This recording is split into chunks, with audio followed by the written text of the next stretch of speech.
virus that spread like wildfire. Global lockdowns, untold economic and personal devastation.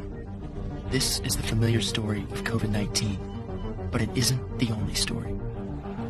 The truth, hidden and denied by the authorities in Beijing, is that the ambition of the Chinese Communist Party set the stage for a new pandemic months and years before the public encountered COVID-19. Over the past year, researchers inside the United States Senate conducted an in-depth investigation of the biosafety situation inside China from 2018 to 2021. What they found is disturbing. We started to find writings, we started to find statements, we started to find evidence of internal conversations that were being posted in different journals and the like. And we really began to see an uptick in the summer of the year 2019. So 7-8 months before COVID reached our shores, we already start to see evidence that something was happening. At the Wuhan Institute of Virology, a scientific laboratory controlled by the Chinese state, scientists have been experimenting on coronaviruses for almost 2 decades. Such research is always dangerous, but these experiments were especially so. So one of the things we know they were doing for sure, and they were doing in Wuhan, was gain of function. We've heard a lot about that. But what that basically means is that you take a naturally occurring virus that you would find in nature, and you reverse and you engineer it, you mess with it, and you make it contagious in humans. So there might be a virus in an animal, and it may not be infectious in humans, but you change it in a laboratory, you make it infectious in humans. And the reason why you do that is because you try to predict how a virus that today is only found in animals could evolve into one that would be dangerous in humans. You try to predict it, you try to invent it yourself, and once you've invented it, then you try to find the cure for it. The problem is, once you invent it, someone might get infected with it. As far back as January 2018, Xi Jinping alerted his colleagues to the possibility of a new SARS-like virus infecting the population. Shortly thereafter, the U.S. State Department sent a cable warning of a shortage of appropriately trained technicians and investigators at the high containment laboratory in Wuhan. But that didn't stop China from continuing to perform dangerous experiments. In March 2018, the now infamous EcoHealth Alliance and the Wuhan lab applied for a U.S. grant to make naturally occurring bat coronaviruses transmissible to humans. The early warning signs also did not stop Xi Jinping from pushing his scientists to simplify the examination and approval of projects and lower the threshold for admission to achieve scientific breakthroughs at an early date. These researchers were doing some pretty scary and risky things. In essence, they were doing things that virtually no other labs in the world would dare do because of how dangerous, how risky, how unsafe they are. But in China, they were doing it. They want to become the world's dominant power in every field, and one of those is biomedicine. And to do that, they have to cut corners, and they have to make decisions about what they're going to prioritize, progress or safety. So what the impact of this political pressure is on Chinese researchers is they're told flat out that we're going to prioritize making progress. But by the fall of 2018, bad news was mounting. In one report, the director of the Wuhan lab discussed unspecified shortcomings and inadequacies in his team's work. A senior party member warned that certain problems exist. The signs are shocking, but not as shocking as what comes next. By January 2019, we have new evidence that the Wuhan lab was conducting new experiments on Chinese bats that carry important viruses. You start to hear researchers talking openly about a bat coronavirus that's developed into something that's very infectious and very dangerous to humans. You begin to see references about that, about the existence of that kind of virus in their laboratories, and that's one of the things they were working on. And that was sort of the beginning of this trail that really led us to a place that I think we find ourselves in today. In January 2019, Xi urged the party to be highly vigilant about black swan events. It was an ominous warning. And in February, scientists working with the People's Liberation Army, which frequently collaborated with researchers at the Wuhan lab, expressed concern that pathogens could infect experimental staffers and spread outside the laboratory. The safety situation at the lab only continued to decline. In May, staff wrote that regulation enforcement still needs to be strengthened because the lab's operations put biosafety at risk. Then, in the second half of 2019, something happened. So by the summer of 2019, at this point, the documents show us that clearly something was happening. The alarm was being rung about biosecurity issues, real concern about biosafety. You start to see an increasing amount of agitation and concern on the part of various researchers and people in charge of them, like the head of their Chinese version of the CDC, that became increasingly concerned about some biosafety event that had happened or was about to happen.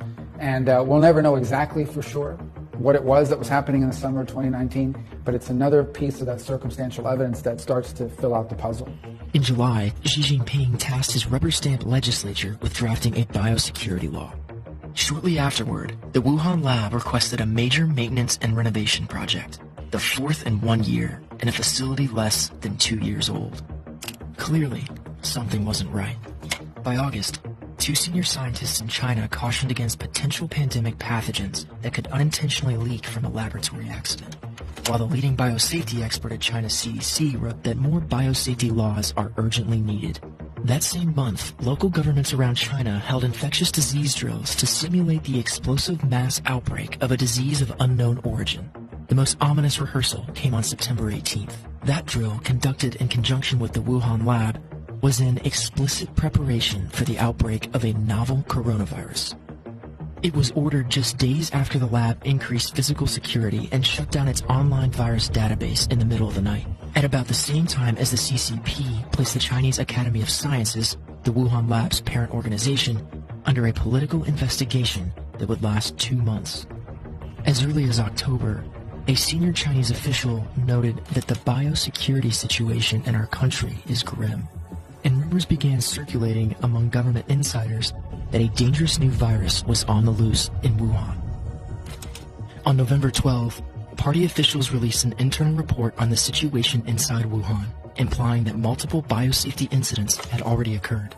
Once you have opened the stored test tubes, it is just as if you have opened Pandora's box. These viruses come without a shadow and leave without a trace. 5 days later, unpublished records show what may have been the first documented case, the real first documented case of COVID-19, followed by 1 to 5 new case reports each day. Now, we know that the official timeline in China says the first cases of COVID-19 occurred in December, but by November of 2019, they're already closing schools. So something's already happening. Well, we don't know exactly that at that point they've begun to see evidence of it spread, or that they knew they had a lab leak and they were taking proactive measures. But they start closing schools in November of 2019, when they claim that the first known cases weren't until late December of 2019.